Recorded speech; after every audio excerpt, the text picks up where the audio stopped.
Hola, hola, buenas noches. Un saludo a toda la comunidad de Ciencia Bio que sigue la página de Bioquímica y Biología Molecular y que nos ha seguido a lo largo de 2 años en esta actividad recurrente que es los seminarios web de temas relacionados con bioquímica y biología molecular, componentes bastante interesantes, nacionales e internacionales, que nos han hablado de temas muy, muy diversos, ¿verdad?, relacionados con la bioquímica y la biología molecular. El día de hoy no es la excepción. De hecho, hoy tenemos a un invitado bastante especial, que es el doctor Iván Romero Espinosa. El doctor aceptó gustosamente la invitación para hablarnos de una técnica que se volvió muy, muy popular en la pandemia, que es justamente la qPCR, ¿verdad? Entonces, les platico un poco del doctor. El doctor es ingeniero químico y maestro en ciencias en ingeniería bioquímica por parte del Instituto Tecnológico de Durango. También es doctor en investigación médica por la Escuela Superior de Medicina del Instituto Politécnico Nacional. Es auxiliar de investigación SNI, nivel C en el Laboratorio de Biología Molecular de Enfermedades Emergentes y EPOC del Instituto Nacional de Enfermedades Respiratorias, INR, Ismael Cosio Villegas. Actualmente es consultor científico en pruebas basadas en PCR en Latinoamérica y tiene más de 18 años de experiencia. Fue especialista científico para Roche, México, del 2007 al 2016 y actualmente es director de ventas y marketing para la detección molecular y asesoría analítica. Entonces, difícilmente vamos a encontrar a un investigador con tanta experiencia en la técnica y bueno, me parece bastante oportuno que en medio de lo que acabamos de vivir, que es la pandemia, pues podamos aprender un poquito más de esta técnica que se volvió muy importante en el diagnóstico molecular.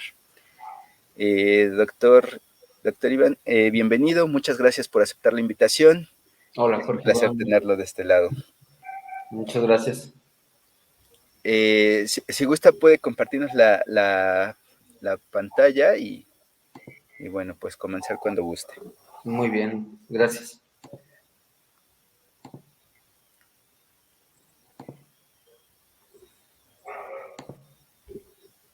Ahí estamos. No sé si ya está listo. Ahí está. Muy bien.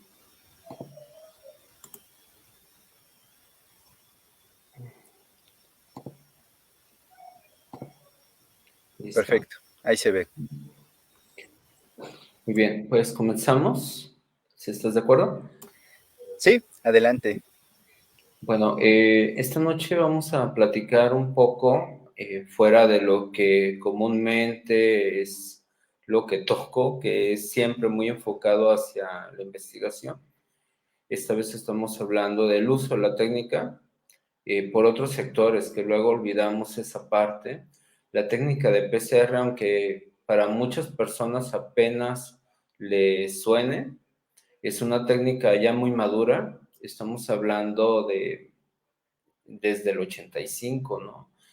Entonces, esto ha permitido que se consolide como lo que llaman estándar de oro en algunas pruebas, que es decir, una referencia, ¿no? No es una referencia indiscutible, pero es como la mejor referencia que se pueda tener en ese instante.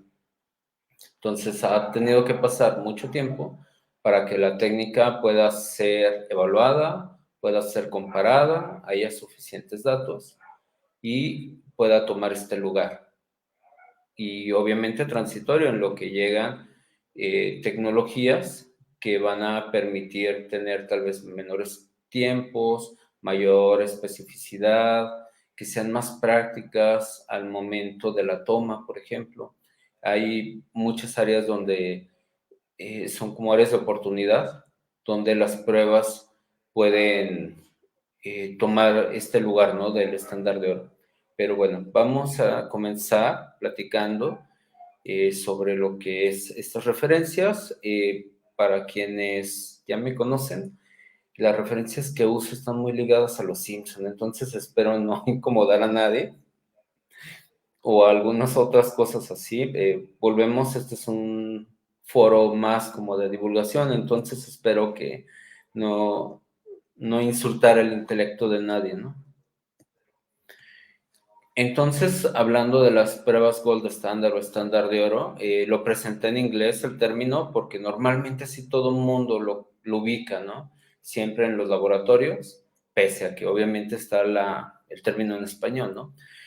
El estándar, por inicio de cuentas, pues es algo que se ha hecho eh, que es una discusión y se ha llegado al hecho de que es la mejor prueba disponible, ¿no? Entonces, el estándar es eso, es simplemente una referencia que tiene la autoridad o que se le da la autoridad para servir como referee. Ajá. Tenemos lo que es el término completo como estándar de oro y bueno, aquí en esta parte estamos hablando de que es lo mejor disponible bajo ciertas condiciones. Eso es lo que tenemos como estándar de oro y mencionar de nuevo que es algo transitorio. Ajá. Hubo pruebas que en su momento fueron buenas, pero esta la ha reemplazado o la ha sustituido, pero más adelante puede haber más pruebas, ¿no? Que cambien esta situación. Uh-huh. Tenemos, por ejemplo, durante mucho tiempo y sobre todo hablando de laboratorio clínico y la parte de microbiología en la industria, lo que es el cultivo. ¿Qué es esto del cultivo? Pues es simplemente tener el alimento o medio para que pueda proliferar virus y bacterias. Eso es lo que es el cultivo. Se colocan ahí muestras en espera de que crezca algo, ¿no? Lo que pueda estar ahí y por conocimiento de para dónde está orientado cada uno de estos medios, nosotros podemos saber qué es lo que está. Por otro lado, tenemos pruebas serológicas, como es el caso de la ELISA, que son estos ensayos inmunoabsorbentes enlazados o acoplados a enzimas, los cuales también nos permiten detectar lo que son virus y bacterias, por ejemplo, ¿no? Y que durante mucho tiempo estos han sido los estándar de oro para muchas de las pruebas existentes para virus, bacterias en diferentes campos. Tenemos algo bien importante y es lo que estoy llamando en esta parte de lo que es y lo que no es. Uh-huh. Está, aunque muy burdo el ejemplo, pero es lo que es el CPR, ¿no? O lo que es la rehabilitación cardiopulmonar. Esto, más que nada para señalar cómo parte de las siglas, ¿no? Y que en algún momento podríamos confundirnos. Para muchos que son del medio, se les podría hacer casi imposible que esto ocurra, pero pasa. O sea, yo ya lo he visto en el laboratorio y pasan este tipo de cosas. Tal vez no con esto de la rehabilitación cardiopulmonar, o reanimación cardiopulmonar, pero en el siguiente ejemplo es todavía más claro, como buena idea de poder tener términos que no se confundan. Por ejemplo, aquí tenemos lo de la famosa prueba de la proteína C reactiva. Tenemos aquí un ejemplo de reactivo y viene señalado de esa forma, ¿no? Aparte de las siglas, pero está la inscripción, entonces pues no hay mucho problema en la identificación, pero luego tenemos nuestras traducciones y los problemas que con ello van y que me ha tocado presenciar, para alguien que sea totalmente ajeno al área, aunque esté en el laboratorio, por ejemplo, ve esta imagen, este reactivo, y aquí dice PCR, ¿no? Y pues no saben otra cosa, dice que es PCR, pues es PCR, ¿no? Entonces, incluso en ventas se ven barbaridades como estas, ¿no? Que te ofrecen cosas que nada que ver, pero nada más porque las siglas así lo dicen. Entonces, hay que al menos ante la audiencia general, dejar muy claro lo de las siglas y qué es lo que significa, para que no se confunda con ninguna de las posibilidades que puede haber allá afuera, hablando de que es lo de la técnica de la reacción en cadena de la polimerasa. Simplemente las siglas están en inglés, que es Polymerase Chain Reaction.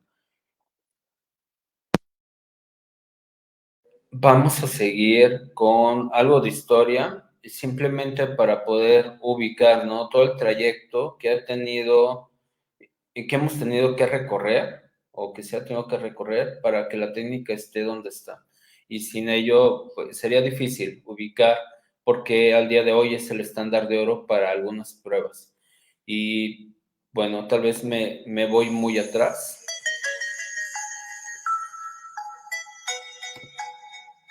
Y bueno, estamos hablando de que en el principio, a mí me gusta mucho esto de la teoría del mundo del ARN. Entonces, dentro de ese caos, un momento de la creación y todo lo que tenemos ahí en esta sopa primogénea, es donde están los nucleótidos o las bases que componen el ARN comienzan a formar enlaces entre sí y por tanto la molécula de ARN y posteriormente la de ADN.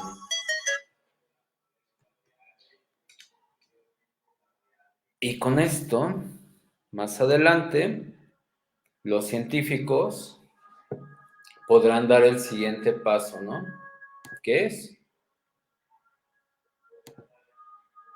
Identificar al ADN para después copiar, modificar y multiplicarlo, ¿no? Que es lo que hacemos el día de hoy, a cada momento, muchas veces, ¿no? En el laboratorio ya no es cosa del otro mundo, pero pues eso es muchos años que han tenido que pasar y muchos descubrimientos para poderlo hacer. Y aquí tenemos una segmentada línea de tiempo de lo que es la biología molecular con algunos sucesos específicos. Más que nada,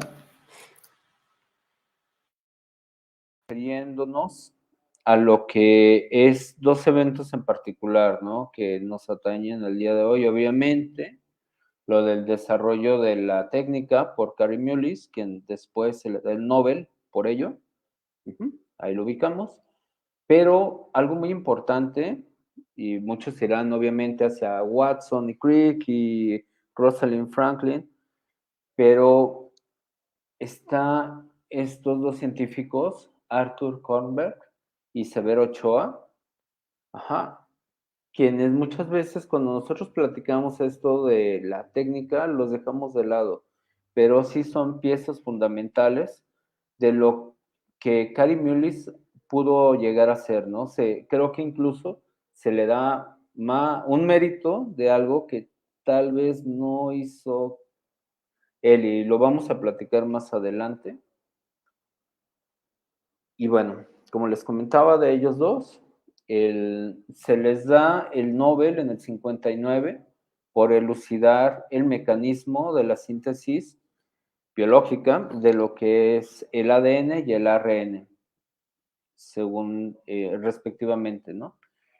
Estamos hablando de que pudieron aislar las polimerasas, en este caso la ADN polimerasa 1 eh,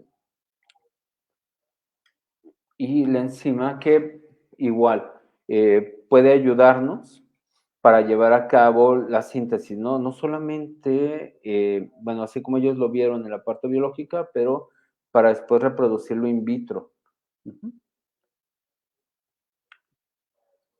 Hay un par más de personajes que me gustaría al menos nombrar, que es el caso de Har Gobind Khorana.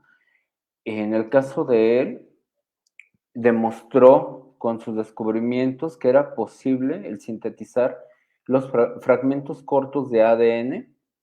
Ahí estamos hablando precisamente de lo que es la biología sintética, ¿no? Y obviamente por ahí nos vamos un poco más hacia el poder, algunos le llamaban sanar, pero es sustituir con esos fragmentos que se podían sintetizar zonas que estuvieran afectadas, ¿no? O que tuvieran algún cambio que pudiera asociarse a alguna enfermedad, poderlo reemplazar por uno adecuado, ¿no? Esto es lo que dio paso a sus descubrimientos y tenemos, por ejemplo, a Jel Kleppe, que en el 77 lo que muestra es el uso de lo que llaman cebadores, ¿no? O también primers.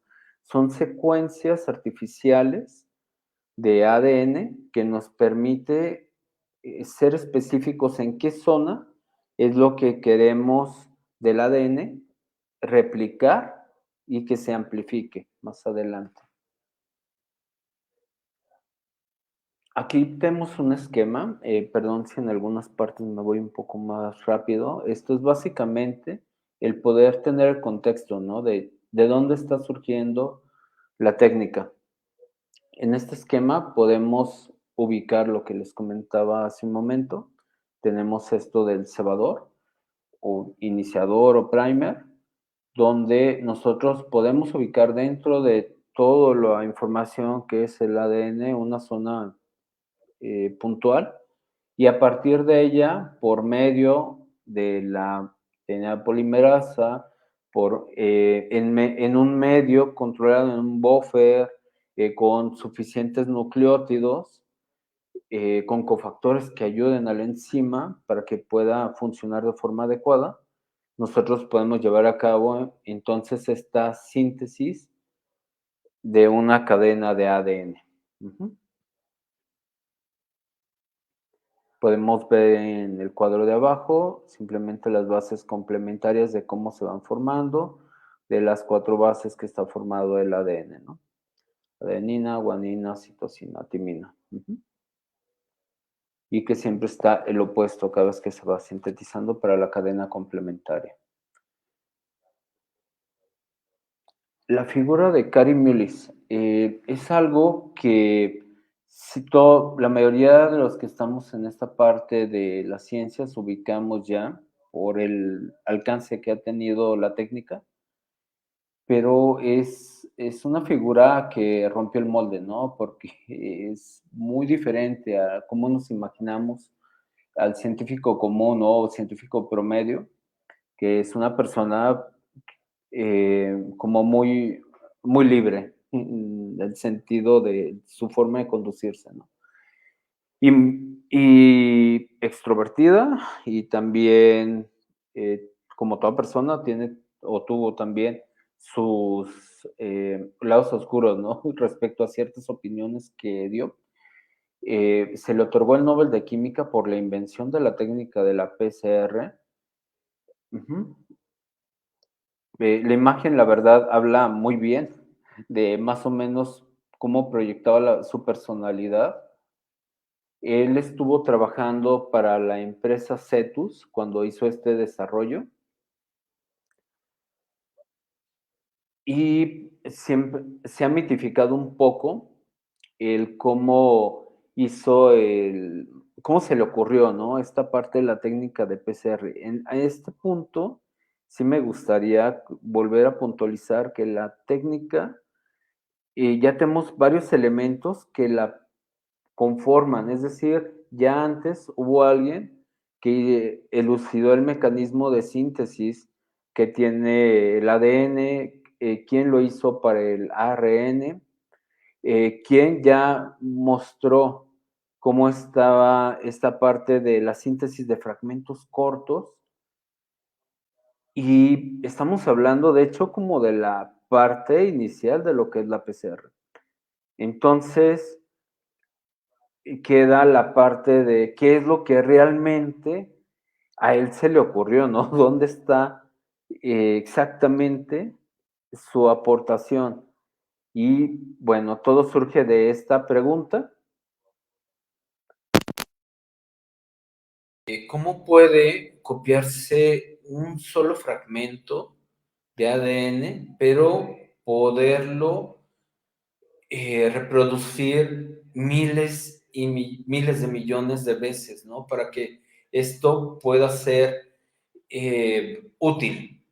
Una forma podría ser cuando nosotros pensamos hacerlo a través de bacterias, ¿no? Podemos clonar, podemos, es decir, podemos meter dentro de una bacteria la información que nosotros queremos, ese fragmento de ADN, y esperar que la maquinaria de esta bacteria lo esté replicando y después poder nosotros, ahora sí que cosechar todo eso, pero es un cohete, ¿no? El poder extraer todo este material que nosotros queremos de donde se estuvo produciendo. Entonces tenía que haber alguna otra forma que permitiera hacer eso, ¿no?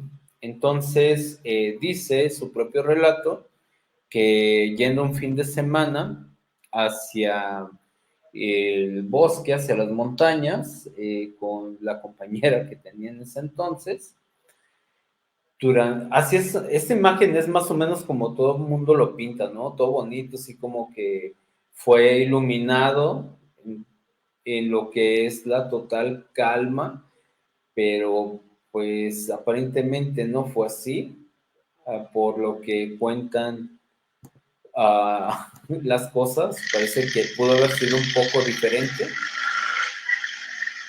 tal vez algo más parecido a esto, ¿no? Podría haber sido, es decir, no solamente hablando de la velocidad, sino lo que comenta realmente es que mientras va conduciendo, ve los coches yendo en el sentido opuesto, las luces de esos coches, y de ahí le brinca la idea de teniendo suficientes primers para ambas cadenas, no solamente una cadena, sino para las dos cadenas, y teniendo suficiente enzima, teniendo suficientes, ahora sí que montones de nucleótidos, montones de enzima. ¿Qué pasaría si pudiera estar duplicando este fragmento, llevarlo en pasos de duplicación? Entonces, también parte de la historia es que precisamente cómo le llega esta idea, pues tal vez no va por el sentido de la reflexión, ¿no? Recordemos que estamos entre los 70s, 80s,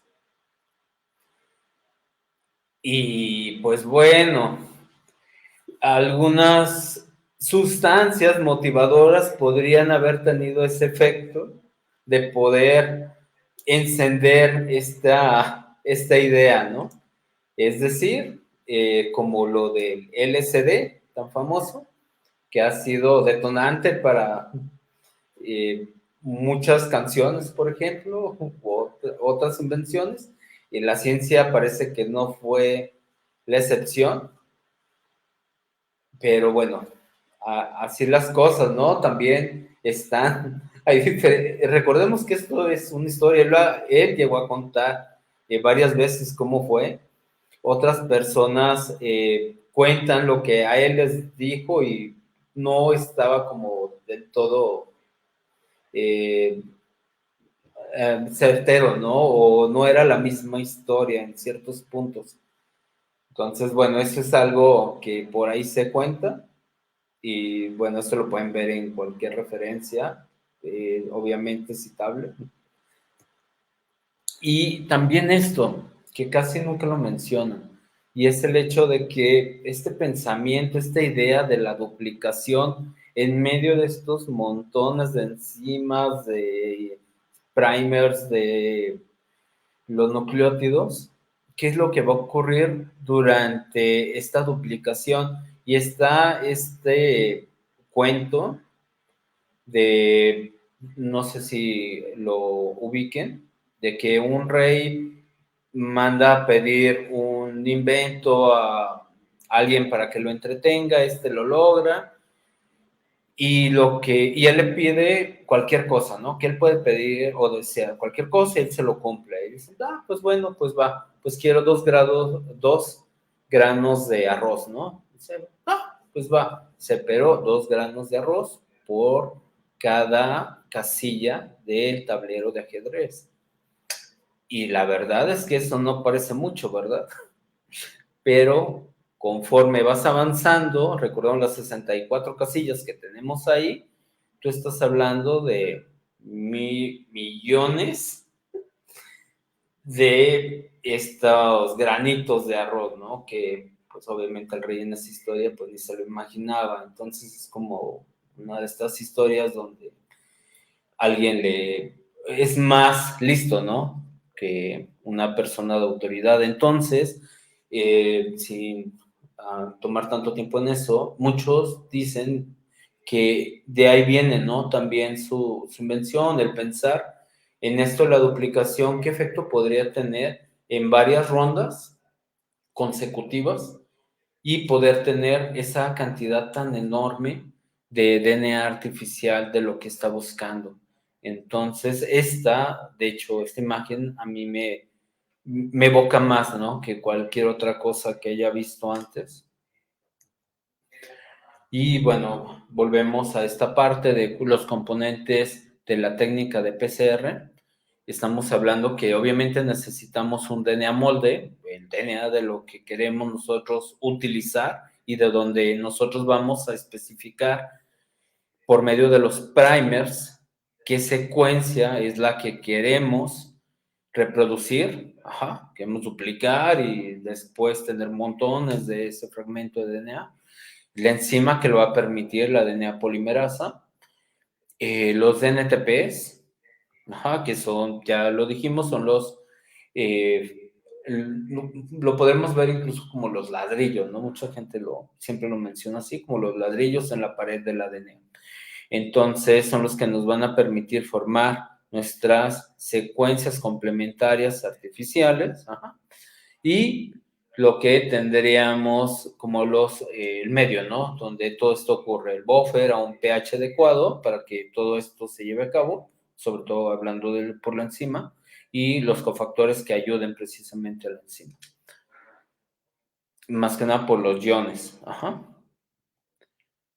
Ok, este es el esquema de cómo ocurre la PCR como tal. ¿Qué es lo que tenemos? Bueno, pues tenemos nuestro DNA molde, que es un DNA de doble cadena, el cual se separa. Esto lo separamos por medio de calentamiento. Ahí tenemos una temperatura a utilizar. Después se alinean o hibridan, se aparean estas secuencias artificiales que hemos llamado primers y van a marcar el inicio para que la enzima pueda llegar y enseguida marcar todo lo que va a ser la replicación. Recordemos siempre la dirección en cómo ocurre todo esto va de 5 a 3'. Como podemos ver en este sentido. Y bueno, vean cómo se va, como de una se formaron 2 y después de 2 se van a formar 4. Enseguida de esas 4 vamos a tener 8 y así sucesivamente, vamos en potencia de 2. Entonces, cuando nosotros hablamos de la técnica de PCR, estamos hablando de que al menos siempre lo utilizamos en 30 ciclos. Por lo tanto, a ese grado tenemos más de 1,000 millones de copias generadas. Ahí está el impacto de la técnica. Y cuando nosotros hemos generado en cada una de estas rondas estas nuevas cadenas de DNA, volvemos a abrirlas y se vuelve a repetir el proceso de esa forma hasta que nosotros marquemos un alto simplemente por las temperaturas que utilizamos. O sea, llegaremos a un punto, decimos que hasta aquí y ya tenemos suficiente producto. Lo del ATAC de DNA polimerasa. Normalmente Este es un suceso muy importante que siempre marcamos en las presentaciones, pero lo de la tardenia polimerasa, más allá de dónde fue generado, viene de un organismo termófilo, aislado de un geyser, o encontrado en un geyser, en Yellowstone. Pero ¿qué es lo que ocurre? Que tiene enzimas que están acostumbradas para funcionar a temperaturas muy altas. ¿Qué es lo que ocurre con la enzima que se aisló de la E. coli? Pues que funciona a temperaturas más moderadas. Cuando nosotros aplicamos estos ciclos que vimos de PCR, donde tenemos temperaturas, como pueden ver ahí, de 94, 72, 68, la enzima en organismos como nosotros mismos la sufre, ¿no? Y la enzima se degrada en cada ciclo. Entonces, ¿qué es lo que se tenía que hacer? Pues que se tiene que agregar nueva enzima. Entonces, el descubrimiento, el aislamiento de la polimerasa proveniente de este organismo, de la Thermus aquaticus, lo que permite es que ya no tengas que estar agregando en cada ciclo más enzima, sino que con la enzima que tú ya agregaste se puede llevar de forma secuencial toda esta replicación. Entonces, más bien, este descubrimiento ayuda un paso a lo que va a ser la, eh, ¿cómo se llama? Sería la parte de la sistematización o la automatización. Ajá. Y ya en este punto, hablando de automatización, estamos hablando de que se comienzan a hacer los esfuerzos por generar máquinas que nos permitan esta manipulación de temperaturas en un solo espacio. Es decir, estamos eh, hablando de que anteriormente, como muchos lo pueden, lo que teníamos eran 3 baños María, ¿no? Donde estaban a diferentes temperaturas, como las que vimos, de 95 grados, de 65 grados, de 72 grados, donde nosotros estamos cambiando los tubos donde se encuentran estas muestras, y pues estamos haciendo el esfuerzo, ¿no? En estarle dando vuelta, que parece más como una sesión de cardio, ¿no? En estar haciendo algo así. Pero bueno, es una parte que se tuvo que alcanzar, se tuvo que tratar y superar de forma tecnológica. Y estos fueron los esfuerzos. Tenemos en el 85 al Mr. Cycle, el cual, por medio de la inyección y reemplazo de líquidos, podíamos estar haciendo estos cambios de temperatura. Estamos hablando ya de baños secos, como tal, donde corrían estos líquidos. Y más adelante, en el 87, está el primer equipo comercial, es decir, lo que fue el TC1, DNA Thermal Cycler, esto de Perkin-Elmer y Cetus. ¿Y qué es lo que permitía? Permitía tener un programa de estas temperaturas y número de ciclos para nuestro proceso. Y la verdad que de ahí a lo que tenemos ahora no ha cambiado demasiado. Esto sería lo que hoy en día conocemos como un PCR punto final.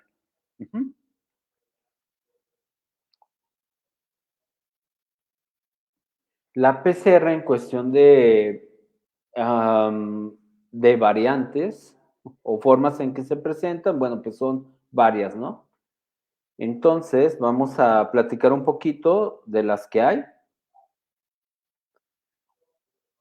Por ejemplo, tenemos lo que es la PCR anidada o nested, donde lo que se hace en una primera instancia es una amplificación de una región larga, una región grande, y más adelante, como se puede ver ahí, que está la secuencia blanco, la secuencia que queremos, tenemos el diseño de otros primers que van a ir por esa secuencia en un paso posterior, para tener el amplificado únicamente de lo que me interesa. ¿Qué es lo que ocurre aquí? Es una estrategia. Ajá. Nos ayuda mucho, por ejemplo, en matrices o en muestras que son complicadas, que tienen inhibidores de la PCR, por decir algo, en los alimentos, las grasas, ajá, o por ejemplo, en los vegetales, esto de la lignina también, que es cosas que nos complican la extracción, o incluso con los insectos, con la famosa quitina. Entonces, este tipo de técnicas nos ayudan porque si bien vamos a tener una PCR limitada al principio, pero la siguiente PCR va dirigida sobre este amplificado artificial y de ahí se agarra para estar haciendo las copias que nosotros deseamos. Sí hay una pequeña parte que está siendo limitada, pero la mayor parte está trabajando sobre las construcciones artificiales. Entonces, es una estrategia que nos ayuda para ciertas ocasiones. Tenemos, por ejemplo, la PCR multiplex, no solamente hablando como el esquema lo da a entender para la PCR tiempo real, sino que nosotros podemos verlo también en gel, simplemente que tengan tamaños diferentes para que podamos diferenciarlos. Ajá. Pero ¿qué es lo que hacemos? Que en lugar de estar haciendo de una forma sencilla cada una de las reacciones, aquí vemos 4, todas las vamos a llevar a cabo en un mismo recipiente. La verdad, esto siempre le brilla los ojitos a todo mundo, porque aquí estamos hablando de optimización de la muestra. Cuando es una muestra, digamos una biopsia o algo de un organismo que ya no pudimos volver a obtener, aquí es donde, ¿no? Aprovecharlo al máximo. Entonces, aquí nos ayuda mucho y también, incluso en la parte económica, lo que son los reactivos, pues se utiliza una cantidad menor, así se utilizará de forma separada, ¿no? Cada una de estas detecciones. Tenemos, por ejemplo, la retrotranscripción. Ajá. Dentro de la retrotranscripción, para empezar, está este asunto de la RT-PCR, ¿no? Y este era un problema porque anteriormente a la PCR tiempo real, que vamos a ver más adelante, se le llamaba Real Time PCR. Entonces, se tuvo que cambiar el nombre de la PCR tiempo real precisamente por esto de la RT-PCR, que es retrotranscripción. Así lo entendemos en esta parte, ¿no? ¿Y qué vamos a hacer? Pues en este caso vamos a partir de RNA, lo vamos a llevar a DNA de cadena sencilla para después utilizarlo como molde de nuestra PCR. Eso es lo que hacemos. Y este paso lo utilizamos, por ejemplo, con los virus de RNA. Tenemos que extraer su RNA, enseguida hacer este paso para llevarlo a cDNA y enseguida que se lleve a cabo la PCR. Entonces es algo que tal vez ya tenemos un poquito más a la mano como ejemplo. La PCR punto final, más que nada se refiere no tanto como a un tipo de PCR, sino más bien la visualización. Y es el hecho de que nosotros, después de haber generado estos millones de copias, carguemos todo ese DNA, lo colocamos en un gel y lo dejamos correr por en un campo de cargas para que se desplace. Uh-huh, y podamos compararlo contra un marcador, una referencia. Y ahí podemos ubicar qué es, si está o no presente lo que yo estoy buscando. Si lo que yo amplifiqué, ajá, era lo que yo estaba esperando, es algo más que también ocurre, ¿no? Pero esto del punto final, eso se refiere a que tú lo visualices en un gel. Uh-huh. Y eso a lo que nos lleva es a la PCR tiempo real. La PCR tiempo real no va a ser más que el poder observar ahí mismo en el aparato las curvas de amplificación, cómo se está llevando a cabo todo este proceso de amplificación. Ajá. Entonces ya entran otros parámetros, tenemos algo que está asociado al número de ciclos, tenemos la referencia de fluorescencia a la que puede llegar, y bueno, aquí simplemente marcar en la interpretación de estas curvas que al aparecer en los primeros ciclos estamos hablando de que tenemos más DNA al inicio, ajá, por eso es que amplifica antes, y si amplifica al final, en los últimos ciclos, será porque tenía menos DNA. Uh-huh. Y bueno, esta referencia famosa de Los Simpson, de que completamente queda, ¿qué es la mente? ¿Es algo real? ¿Qué es lo real? Nada realmente, ¿no? Entonces, esto de la PCR tiempo real, más que nada, es que estamos acoplando un lector, ajá, una cámara, a nuestra máquina de PCR. Eso es lo que estamos haciendo y ahora estamos utilizando marcadores en nuestros primers o en nuestro DNA que estamos generando que nos va a permitir ver cómo está aumentando. Tenemos la RT-PCR, que fue el acoplamiento de lo que ya vimos como RT y lo que es la PCR en tiempo real. Les comentaba, se cambió el término de Real Time PCR por qPCR, ajá, para que no se confundiera con la retrotranscripción. Y en este caso que está acoplado la retrotranscripción, entonces es llamado como QRT-PCR, ¿no? O QRT-PCR. Uh-huh.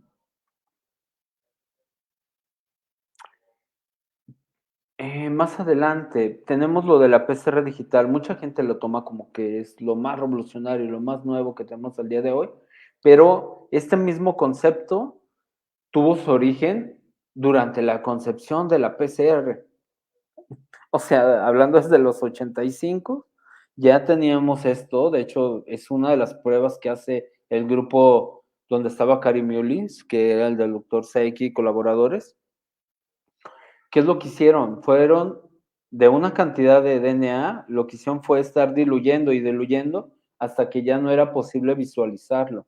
Eso es lo que hicieron. Entonces, la PCR digital lo que hace es algo, es el mismo concepto, pero con la tecnología de hoy. Es decir, somos capaces de una muestra poderla particionar en miles, ajá, de partes y poder llegar a este supuesto donde podremos tener partes donde hay un fragmento del DNA amplificado, o perdón, un fragmento del DNA que buscamos o no lo hay.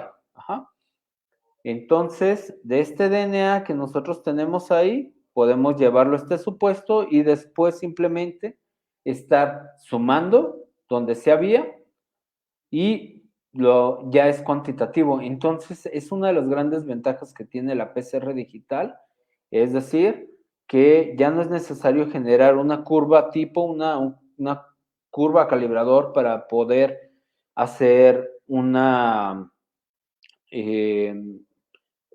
poder obtener de ahí la referencia de cuánto tiene nuestra muestra contra esos estándares de la curva, sino que aquí directamente sabemos cuánto hay. Y tiene otra gran ventaja que en esta parte de la dilución, cuando son matrices complejas, de nuevo con inhibidores, lo que va a suceder es que también se van diluyendo la concentración de estos inhibidores y hace más fácil el poder hacer la detección de lo que nosotros estamos buscando. Uh-huh.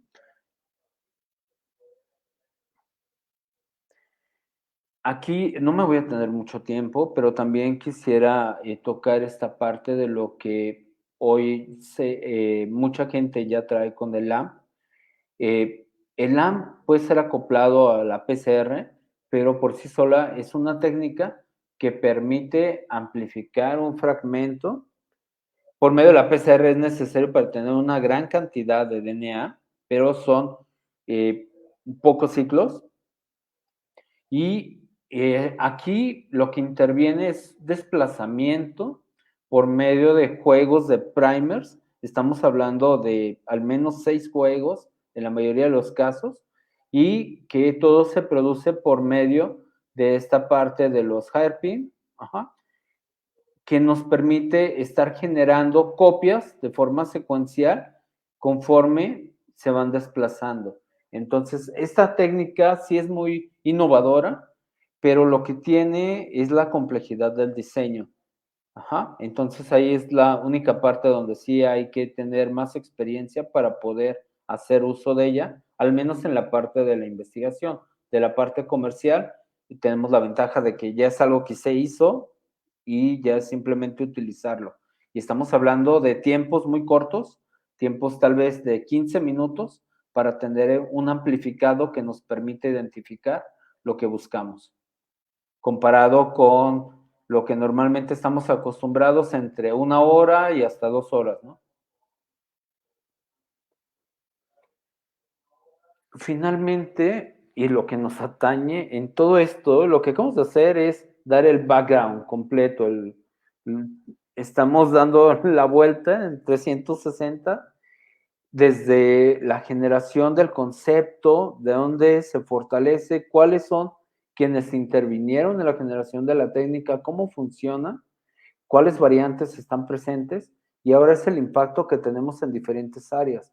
Y precisamente, cómo es que desde el 85 hasta la fecha, la técnica se ha posicionado como el gold standard para algunas detecciones.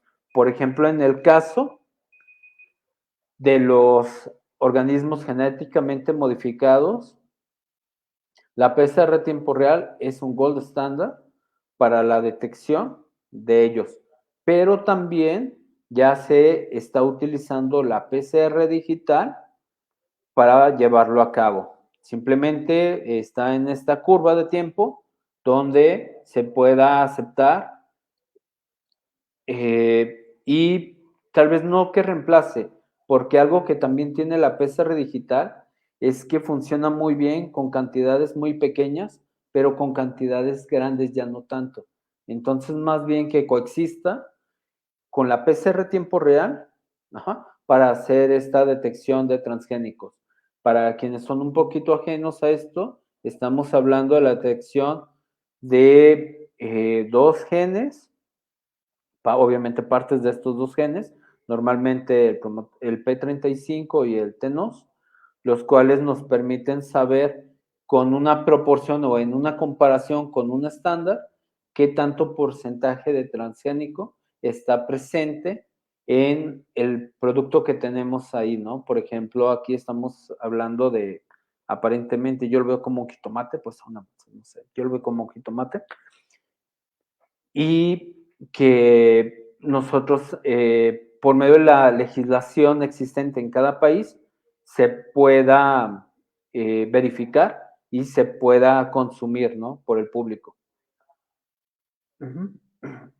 No solamente en la parte de los transgénicos, estamos hablando obviamente de la parte de las enfermedades infecciosas. En el caso muy puntual del SARS-CoV-2 se ubicó como como el estándar de oro precisamente para llevar a cabo la detección del virus. Sin embargo, muy importante y siempre hago mucho hincapié en ello, el proceso como debe de llevarse a cabo todo esto es que un médico sea donde nosotros acudamos y es el médico el que manda hacer la recomendación de esta prueba y entonces el laboratorio al médico le va a dar el resultado de la prueba y el médico en conjunto con la clínica que él ha observado con otras pruebas tendrá una mejor visión para dar un diagnóstico. Esto de que una persona vaya y se haga la prueba y sea el mismo el que está dando juzgue su resultado, la verdad es algo muy riesgoso que no se debería de estar haciendo. Entonces, por eso la técnica creo que la han satanizado hasta cierto punto, porque hubo personas que no estaban nada contentas porque ya se sentían muy bien, ya había pasado mucho tiempo y también dentro de la lógica, dentro del periodo en que una persona después de ser infectada y tener esa ventana de infección, más allá lo que ocurre es algo más técnico, que se tiene que discutir. Y por eso es que una persona no debería tener acceso a esos resultados ni interpretarla ella sola. Pero la técnica, entonces, estamos hablando que al menos para el SARS-CoV-2 se posicionó como el estándar de oro y ya tiene años siéndolo para otro tipo de enfermedades como es lo de el SIDA, para la detección de el VIH y algunos otros patógenos también de importancia, como la influenza. También en la parte forense, estamos hablando en el caso de los STRs, que también se ha posicionado como un, si no como el estándar de oro, pero sí al menos como la referencia muy importante en todos estos ensayos y que hoy en día, bueno, hay otro tipo de tecnologías que nos ayudan mucho más y seguramente va a sustituirla para la identificación, al menos para la parte de la identificación humana, ¿no?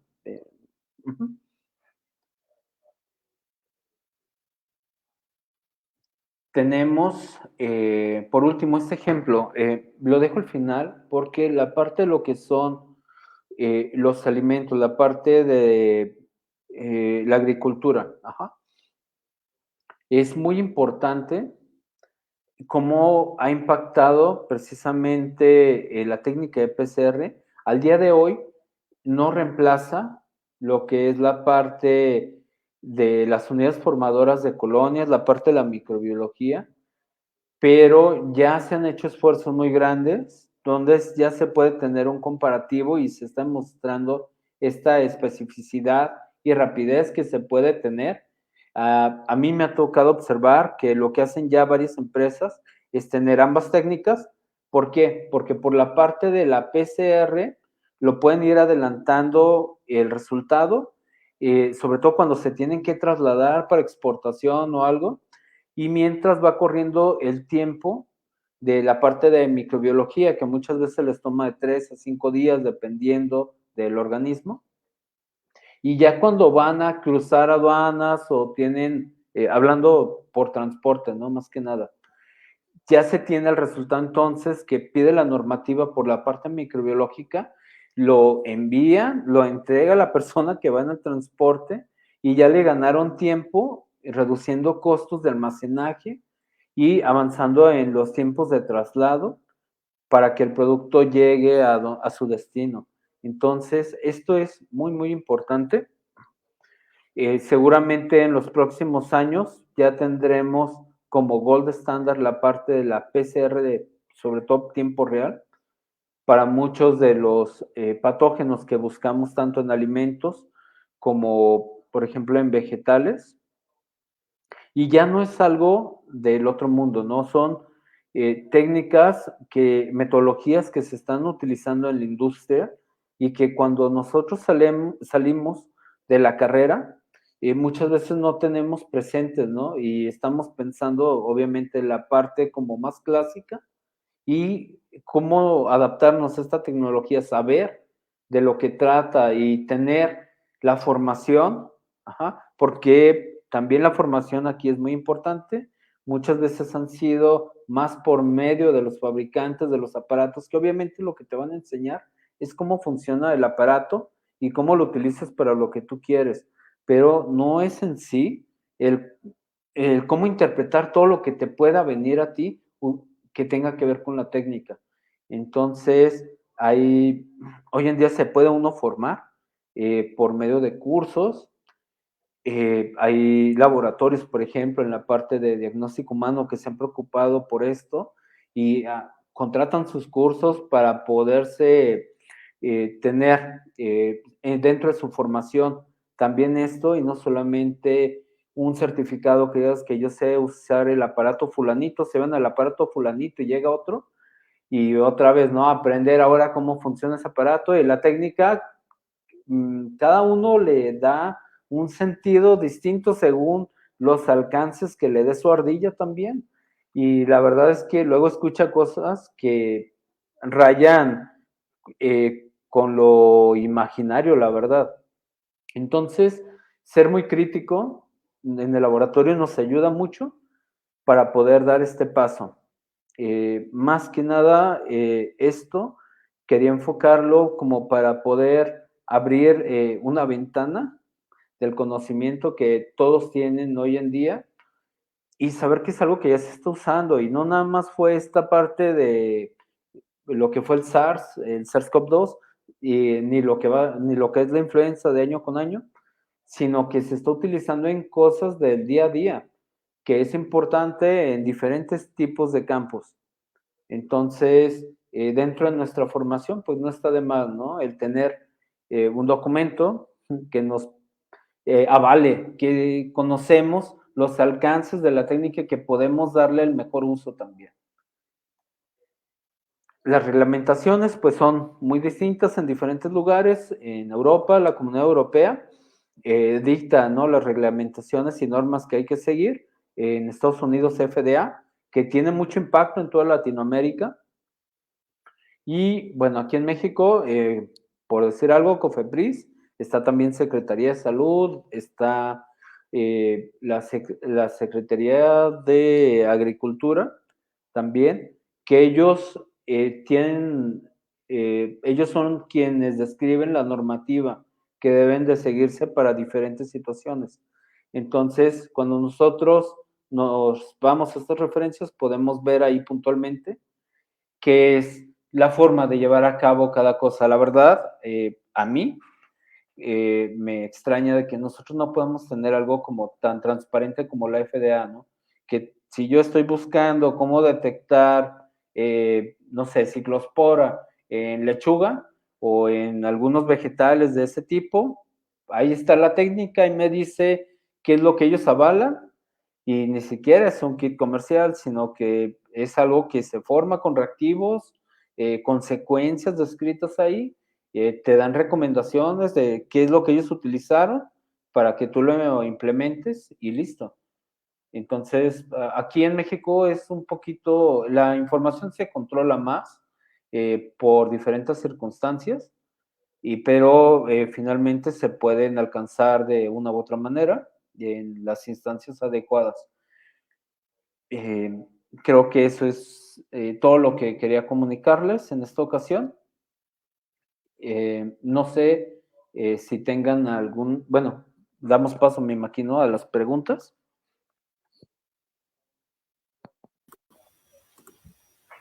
Buenas noches, así es, doctor. Vamos a platicar algunas preguntas. Sí, tenemos algunas preguntas, de hecho, bastantitas. Voy a filtrarlas un poquito, Dame porque un algunas se segundo, voy fueron, a dejar de compartir claro. para poder Sí, verte, es más fácil ubicar algo así. sí, claro. Sí, algunas de las preguntas que se hicieron, bueno, se respondieron inmediatamente, o sea, entonces, bueno, te comparto algunas. Una de ellas dice, ¿conoce los termocicladores DIY, los do yourself, o sabe algo de su rendimiento en los laboratorios? O sea, recientemente se han fabricado instrumentos para PCR termocicladores de bajo costo porque son, digamos, es una tecnología relativamente fácil de replicar. Ujú. ¿Has escuchado algo de esos termocicladores? Esa marca en particular, ¿no? Lo que sí es que desde 2012, más o menos, hemos tenido, por la apertura del mercado, el ingreso de tecnología de otras marcas. Hoy en día, el abanico de posibilidades de oferta es bastante grande, pero como dicen, simplemente la tecnología es muy sencilla y se puede, de hecho, hasta eficientar. Tenemos por ahí equipos que la parte que siempre se ha trabajado mucho es el peltier. Ujú. Ajá. Ahí sí hay separaciones. Lo clásico es tener el peltier como mecanismo de transferencia de calor. Ajá. La mayoría de los equipos de placa es la forma en que trabajan. Entonces, ya llegamos a una parte que le llaman ellos mismos estado del arte, que es decir, voy a utilizar metales, voy a utilizar materiales que me permitan tener una mayor conductividad, que es lo que se lleva a cabo ahí. para que sea más pronta, ¿no? Estos cambios de temperatura. También hay equipos que lo hacen por medio de aire, que son todavía más rápidos. Ajá. Como una referencia, en los Peltier, lo usual es tener rampas. Rampas son los cambios de temperatura, ¿no? Sean de 5 grados por segundo. Y en Ok. estos que son por medio de aire, estamos hablando de, en promedio, de 15 a 20 grados por segundo. Entonces es mucho más rápido, te ayuda en la parte de la técnica, es el que no se forme en su producto si tu ensayo no es muy bueno. Si tu ensayo es bueno, aunque le des mucho tiempo, no pasa nada. Pero bueno, es en algo en lo que nos ayudan y lo que a mí sí me ha pasado, también como consumidor de estas tecnologías, es la parte del servicio. Entonces ahí sí hay que cuidarse mucho porque aunque cuesten, no sé, $10,000, que ya es algo relativamente no tan caro, Ujú. si pasa algo, no hay quien te responde, dices, bueno, es que pues el fabricante está en Malasia, ¿no? Y Sí. no, pues te voy a comunicar con él, ¿no? Pero Sí. no hay nada como tener esa cobija de alguien que está en el país, preferentemente el mismo fabricante te da una seguridad de que lo que vas a comprar está respaldado y hay alguien que fue entrenado para poderle meter mano a tus equipos, ¿no? Y tu inversión está protegida. Sí, por supuesto. Sí, toda Ujú. la razón. Pero entonces la velocidad del cambio de temperatura sí podría influir en que salga o no, por ejemplo, una PCR en Sí, punto y la, final. la otra incluso, bueno, de que salga, que pueda salir mejor, sí. Ujú, Ajá. ujú. Muchas veces es imperceptible en algunos ensayos, pero si el ensayo no es muy bueno, se nota más. La Ok. otra es el tiempo. Ahí sí, el rampaje nos ayuda porque si el rampaje es alto, tus tiempos son tal vez de 40 minutos en lugar de que sean 2 horas y media, ¿no? Y la verdad es que quienes estamos en el laboratorio y tienes que hacer 5 o 6 PCRs en el día, que cada una te tome 2 horas y media, la verdad es que es algo que, obviamente no estás ahí pegado, ¿no? Pero es algo que requiere tu tiempo y si nada más tienes un equipo de PCR y necesitas tener producción, pues es complicado, ¿no? Claro. Sí, justo Ujú. ahorita en la pandemia se vio que era importantísimo el tiempo en el cual se pudiera hacer una detección. Eh, Sí, pues, ajá.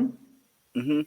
Tenemos otras preguntas. Una aquí muy interesante dice que eh, todavía hay algo que se pueda mejorar en cuanto a las propiedades catalíticas de las DNA polimerasas que se usan para PCR. Mira, de lo que yo he visto comercialmente, hay enzima desde, ¿qué será? Como desde los 90. Ya las enzimas que nosotros utilizamos cuando compras bueno, a cualquier marca, ¿no? La mayoría son enzimas tratadas por biotecnología, entonces ya traen su plus, ¿no? Ya vienen potenciadas. Pero hay otras que incluso tienen resistencia inhibidores. O sea que aunque se topen con condiciones no tan buenas, la Ujú, enzima va a estar funcionando bien. Entonces, eso es lo que yo he visto que le han trabajado mucho.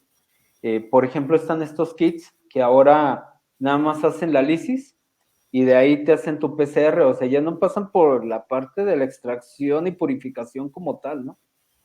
Sino que así todo cochino, así hacemos el amplificado. Entonces, para eso necesitas unas muy buenas enzimas, ujú. ajá, pues que aguanten todo eso, ¿no?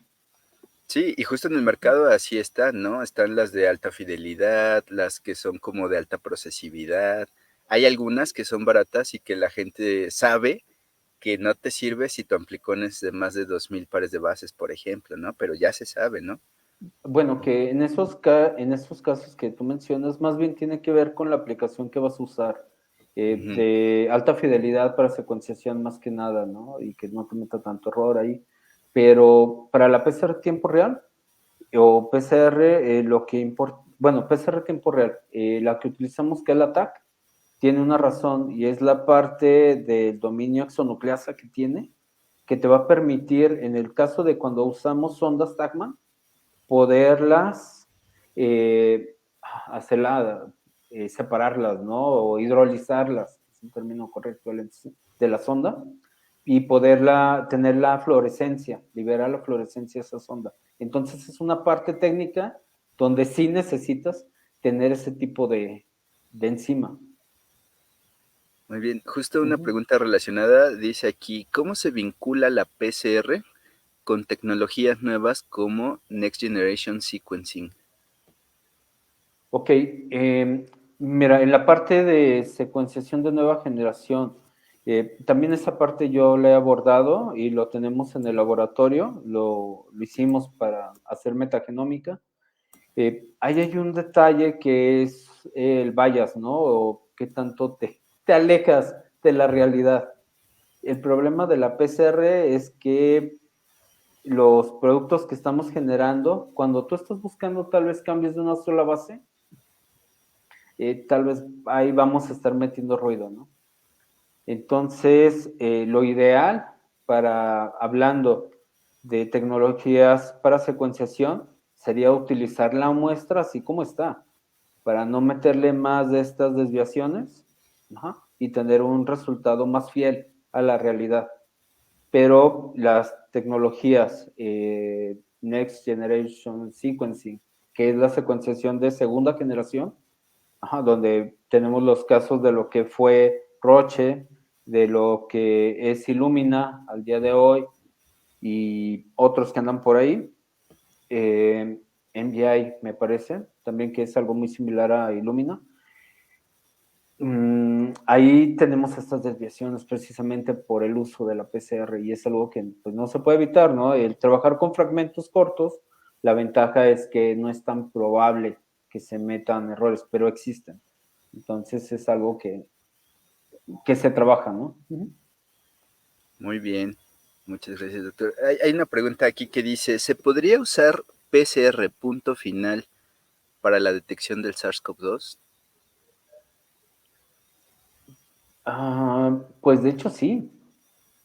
O sea, no es hablando en el aspecto del diseño, sin problema, porque nosotros lo que estamos haciendo con la PCR a tiempo real precisamente es buscar un fragmento. Ajá. Entonces, el hacerlo por tiempo real, la ventaja es que podemos al momento ir viendo cómo va ocurriendo la detección, pero en la PCR punto final se genera los amplificados, después los visualizas en Kiel y te das cuenta si está o no está con una referencia de dónde esperas que esté el tamaño de tu fragmento, ¿no? Entonces, sí, ahí tal vez la pregunta que estaría asociada a eso es, ¿sería válido dar un diagnóstico con algo así? Sí, Porque exacto. entonces esa técnica, bueno, esa metodología tendría que haber sido validada por otro ente, ¿no? Para poderlo ofrecer. Sí, el INDRE, ¿no? En el caso de aquí en México. Ajá. Sí, sí, efectivamente. Además, si es cuantitativo, se podía estimar la carga viral, ¿no? Que era también algo importante, digamos, en términos de diagnóstico, creo. Sí, para algunos patógenos es relevante, para otros no tanto, ¿no? Entonces, sí, tener la carga viral se puede hacer por PCR tiempo real, cosa que no podemos hacer por PCR punto final porque es algo meramente cualitativo. Eso no quiere decir que la PCR tiempo real sea totalmente cuantitativa. O sea, la PCR tiempo real, así como fue la PCR que tenía variantes, la PCR tiempo real también tiene variantes y una de esas variantes es la cuantitativa, que lo que hacemos es simplemente la construcción de una curva, así como lo hacemos con proteínas, ajá, y por medio de interpolación metes tu muestra y sabes cuánto trae. O sea, eso es lo que hacemos, no es nada del otro mundo. Algo que también estuvimos haciendo y viendo con un amigo en el Laboratorio Estatal de Salud Pública allá en Toluca, él con la tecnología que tiene de PCR digital, que fue la primera en Latinoamérica, eh, podía utilizarla para hacer cuantitativo, ¿no? La detección del virus y Wow. no tener que utilizar precisamente una curva como lo hacemos en PCR tiempo real.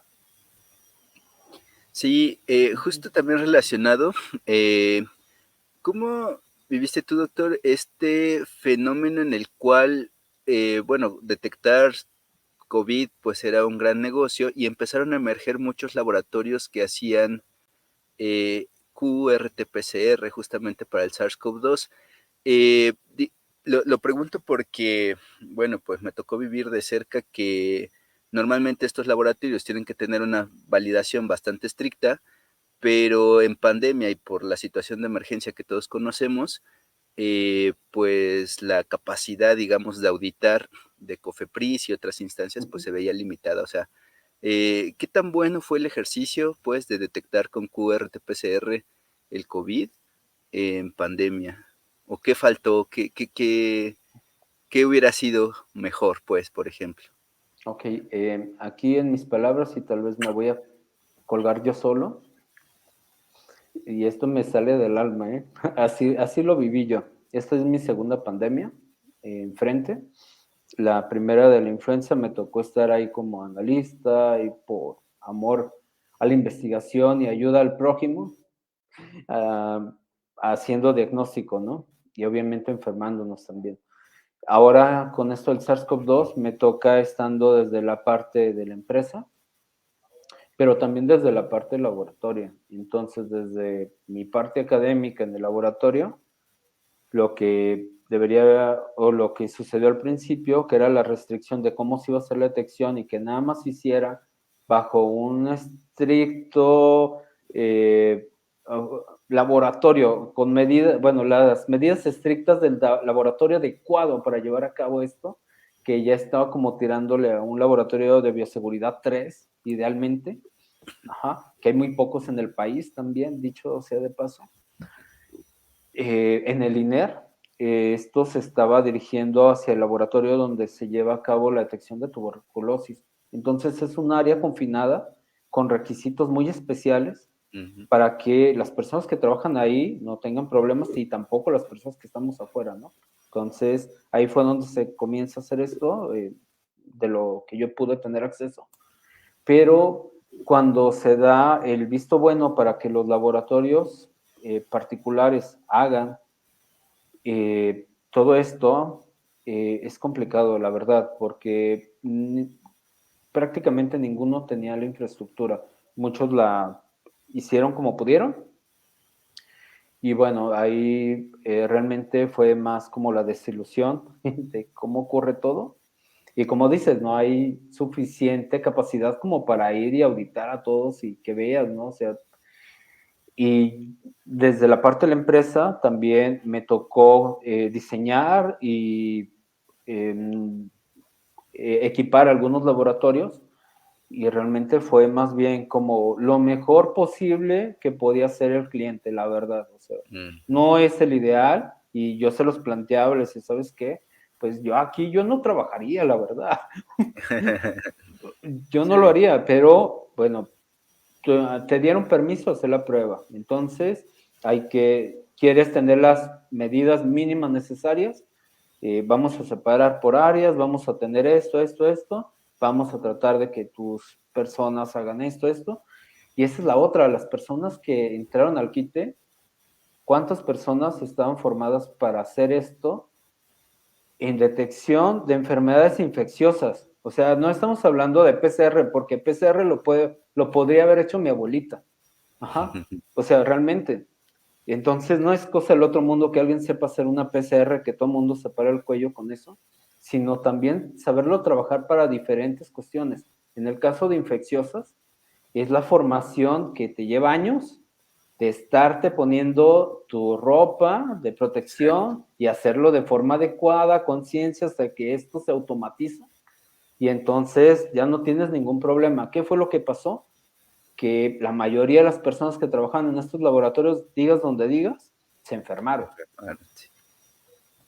Y aquí la cosa es, expones a tu personal a la brava, o sea, ¿y a cambio de qué? Y, bueno, ahí mi parte humana no cede, ¿no? Ante estas cosas, creo que es más importante el tener lo necesario, ¿no? Y para quienes trabajan contigo, pues más. Sí, sí, efectivamente, ¿no? Y además, pues estaba el tema de que no existía un único kit o no apareció tan pronto el kit. Bueno, yo lo que vi es que diferentes instituciones diseñaban sus propias ondas y sus propios primers para pues para esa situación de emergencia. Hasta Sí, lo que sí sucedió es que el INDRE tuvo, todo tenía que tener el visto bueno de ellos. Ellos estuvieron validando en un esfuerzo mega humano, la verdad. Muchas de las personas de esas áreas en el INDRE las conozco, son personas muy preparadas y muy dedicadas y pues trabajando a deshoras, ¿no? Para poder tener todo eso listo y que comercialmente también no hubiera como una preferencia para alguien. Ahí estaba el abanico de opciones y pues utiliza lo que tú prefieras, ¿no? Ajá. Sí, no, sí, un saludo a todo el personal del INDRE que sí, sin duda hizo un trabajo, como menciona, sobrehumano en esta pandemia, pues les tocó y muy bien.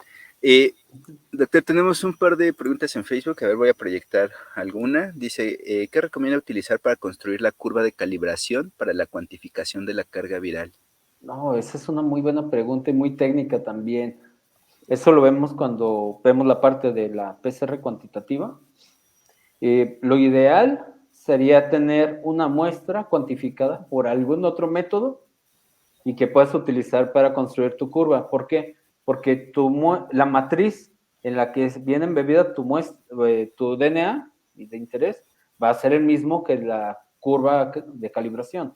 Entonces no hay ninguna diferencia en cómo vienen presentándose las curvas de la amplificación, que eso también es importante cuando estamos hablando de cuantitativo, pero no es el caso. ¿Por qué? Porque si hubiera otra técnica, la muestra luego no te dura mucho, ¿no? La muestra se va acabando, se va degradando. Y está la otra, que es mandar sintetizar tu control. Se puede mandar sintetizar. Hay opciones muy viables como lo de los G-Blocks, donde puedes poner, de hecho, varias secuencias para diferentes controles. Ajá. Y construyes tu curva. La curva se ve muy bonita porque es un plásmido. Ajá. Y es algo ideal, ¿no? La secuencia está limpia. Pero cuando metes tu muestra toda cochina, o sea, cochina en el sentido de la matriz, ¿no? Después de que has purificado por la extracción, pero la forma de la curva no es la misma. Y entonces al momento de querer empatar, va a haber un efecto ahí que no nos va a permitir tener como que el valor tan confiable. Ajá. Ok. Y ahí lo que pudiera funcionar algunas veces es el montar, que es esto que en una muestra negativa tú coloques una parte de tu DNA sintético, ¿no? Entonces esto hace que se acerque un poquito más ese comportamiento entre la muestra real y el control sintético. Entonces, son formas, ¿no? Que hay que evaluar y desafortunadamente pues hay que hacerlo en el laboratorio, lo cual nos va a llevar tiempo y nos va a llevar dinero, ¿no? En hacer algo así. Sí, exactamente. Justo al respecto tenemos un comentario de Mercedes Herrera que dice que en el CENAM desarrollaron materiales de referencia mediante PCR digital para poder preparar la curva. Exacto, esta es precisamente una de las aplicaciones que tiene la PCR digital, lo que te decía, ¿no? Tienes una muestra, tienes un material y lo puedes cuantificar. Eso me refería con que podríamos tener un control o una muestra cuantificada por otra metodología y ya la usas dentro de tu curva, ¿no? ¿Por qué no usar entonces la PCR digital para hacer mis ensayos? Por el costo. Ajá. No es lo mismo comprar un aparato de PCR a tiempo real que comprar un aparato de PCR digital y también los costos de las reacciones. Entonces, hay unas por otras, ¿no? Y lo que les decía también, o sea, la PCR digital no sustituye a la PCR a tiempo real. La PCR digital no tiene un buen desempeño cuando la concentración es media alta. Y sí tiene muy buen desempeño cuando la concentración es baja. Cosa que la PCR a tiempo real ahí patina cuando es muy baja, ¿no?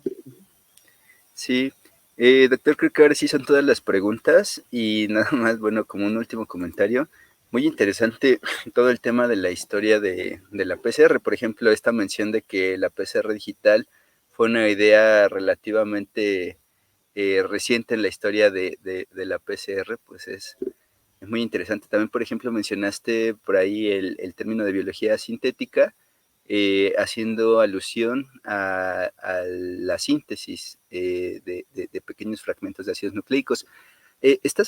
¿Has escuchado que recientemente se repopularizó, digámoslo así, el término biología sintética?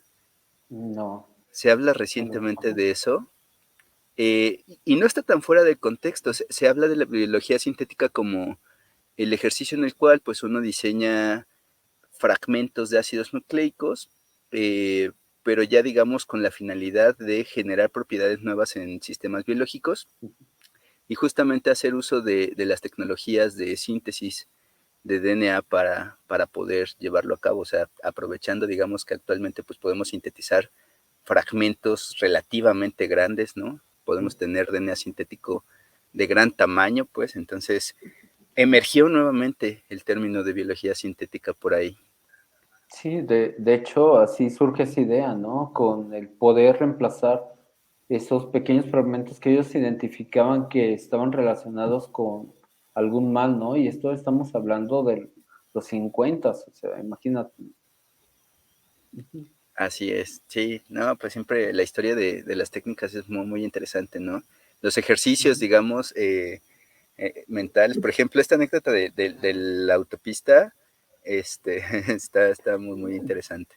A mí me gusta mucho el tumbar ese paradigma, la verdad es que es muy ideal. Y digo, yo sé que como mexicanos nos gusta idealizar a las figuras también, Así es. y se ve que en otros países hacen lo mismo, pero hay que contextualizar, ¿no? Y muchos de los, no detractores, pero de los científicos contemporáneos de Kary Mullis, lo que ellos tenían muy claro es que el aporte que él tuvo, más que nada, es la idea del sistema, ¿no? Para poder hacer todo esto, porque las partes ya estaban.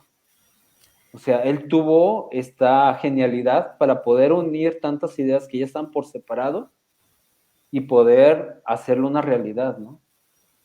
Así es. Me atrevo a decir que eso pasa en muchos, muchos escenarios. Por ejemplo, la contribución que bien mencionaste de Conberg, pues era muy, muy importante. De hecho, él tiene un libro muy, muy interesante entre los bioquímicos, que es el que se llama For the Love of Enzymes, y ahí cuenta ciertas anécdotas de cuando estaba trabajando con la polimerasa 1, muy, muy interesantes. Pues tienes la defensa, ¿no? De su hijo para con él, porque cuando hacen esto del aislamiento de la polimerasa 1, la E. coli sigue jalando, ¿no? Dicen, bueno, entonces no era cierto, y entonces le toca al hijo tomar la cruzada para poder aislar y ver que había otras polimerasas ahí también funcionando, ¿no? Y era el por qué el organismo seguía trabajando. Sí, sí, justo, ¿no? Sí, yo cuando doy esa clase en medicina, bueno, ¿por qué la polimerasa 3 es la más importante? Pues le hubieran puesto la 1, ¿no? Bueno, pues es Ajá. la historia, ¿no? Sí, la cronología de eventos. Sí, por ahí también la anécdota de cómo descubrieron que se necesitaban los primers, o cómo descubren eso de los primers, pues me parece muy interesante, pero bueno, yo se lo dejo a la audiencia, pues que lean el libro, y está muy interesante también esa historia. Doctor, creo que ahora sí ya no tenemos más preguntas por aquí. Este, Súper interesante, en realidad la plática. De verdad, muchísimas gracias por haber aceptado la invitación, No, gracias a ustedes. y esperemos que lo podamos tener nuevamente, pues no sé, en el futuro, ¿no? Hablando de otra técnica novedosa o de alguna aplicación interesante de la PCR. Claro, a su disposición. Ujú. Bueno, pues muchísimas gracias. Gracias a todos los que se quedaron hasta el final del seminario web. Y pues bueno, nos vemos el siguiente martes. Tenemos otro seminario web bastante interesante. Se va a anunciar a lo largo de la semana. Y bueno, pues les agradezco nuevamente. Gracias, doctor Iván Gracias, Romero. Jorge. Nos vemos pronto. Que estén muy bien. Pasen buena Hasta noche. luego, buenas noches. Hasta luego.